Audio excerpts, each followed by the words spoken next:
പരുത്തിക്കുന്നിലെ കുടിയേറ്റമാണ് വിഷയം. അതിന്റെ നിജസ്ഥിതി അറിയണം.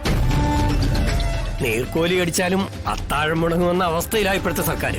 ഇലക്ഷനൊക്കെ വരികയല്ലേ, എന്തെങ്കിലും പ്രോബ്ലംസ് ഉണ്ടായാൽ അത് ഗവൺമെന്റിനെ ബാധിക്കും. ഞാൻ പറയുന്നതിന്റെ ഗൗരവം ശാലിനിക്ക് മനസ്സിലാക്കാൻ പറ്റുമെന്ന് തോന്നുന്നു. മനസ്സിലാവുന്നുണ്ട് സർ. രാഷ്ട്രീയ മേലാളന്മാർക്ക് ഇപ്പൊ തന്നെ വലിയ വലിയ പ്രശ്നങ്ങളുണ്ട്. അതിനിടയിൽ ഇതിന്റെ കൂടെ ഈ ഒരു കാർഡ് കൂടി ഇയാളുടെ രൂപത്തിലെത്തിയാൽ അവർക്ക് പിന്നെ സ്വസ്ഥതയുണ്ടാവില്ല. അത് തലവേദനയായി തീരുന്നത് നമുക്കാണ്.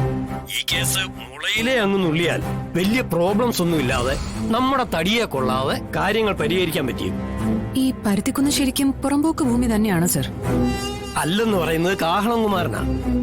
അയാളുടെ കയ്യിൽ അതിനുള്ള രേഖകളുമുണ്ട്.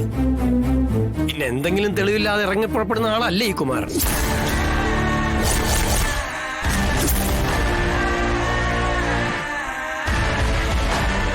പണ്ട് പത്രം ഉണ്ടായിരുന്നപ്പോ കിട്ടിയിരുന്ന അടിയുടെ ചൂടാ അയാളെ ഇപ്പോഴും ഇങ്ങനെ നിലനിർത്തിക്കൊണ്ടു പോകും.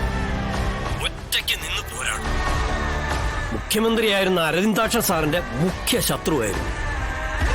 അരവിന്ദാക്ഷൻ സാറിനെതിരെ അന്ന് ശബ്ദിച്ചിരുന്നത് പ്രതിപക്ഷമല്ലായിരുന്നു, ഈ കുമാരനായിരുന്നു.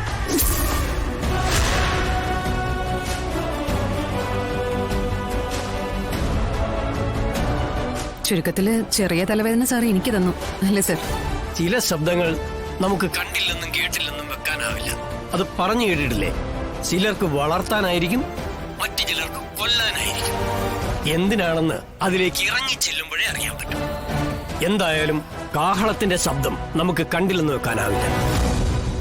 സിവിൽ കോടതി വിട്ട ഹൈക്കോടതി, അതും കഴിഞ്ഞാൽ സുപ്രീം കോടതി. അങ്ങനെ കോടതി വരാന്തകൾ പുത്തരിയല്ലാത്ത ഈ മനുഷ്യന്റെ ബ്രെയിൻ നിലച്ചു കാണാൻ വലിയൊരു രാഷ്ട്രീയ പ്രസ്ഥാനം തന്നെ ശ്രമിച്ചു നോക്കിയിട്ട് നടന്നില്ല. അപ്പൊ പിന്നെ ആ മുതല് പറയുന്നത് നമുക്ക് മുഖവിലക്ക് എടുക്കാതിരിക്കാൻ പറ്റില്ലല്ലോ.